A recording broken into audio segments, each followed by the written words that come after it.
ગુજરાતી પ્રેરણાદાયક વાર્તા સ્વાભિમાન।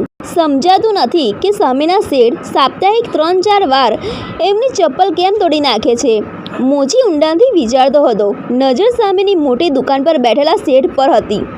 જ્યારે મંગુ મોચી પાસે કામ ન હોય ત્યારે એ શેઠનો નોકર આવીને એની તૂટેલી ચંપલ સીવડાવી દેતો।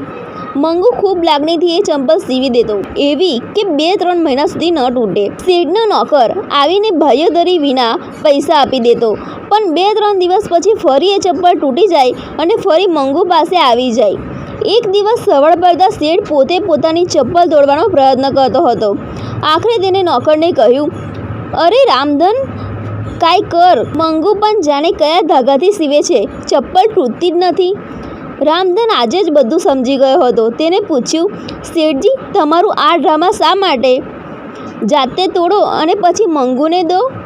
શેઠે સ્મિત કરીને કહ્યું, જ્યારે મંગુ પાસે કોઈ કામ નથી ત્યારે હું મારી ચપ્પલ તોડી નાખું છું। એ ગરીબ છે પણ સ્વાભિમાની છે। મને ખબર છે કે હું સીધી રીતે મદદ કરું તો એને દુઃખ લાગશે, પણ એ રીતે હું એમના આત્મસન્માનને ઠેસ પણ ન પહોંચાડું અને મદદ પણ થઈ જાય તો એમાં શું વાંધો છે? આ સાંભળીને રામધનની આંખો ભીની થઈ ગઈ। વાર્તાની શિક્ષા: સદાય પ્રસન્ન રહો, જે મળ્યું છે એ પૂરતું છે।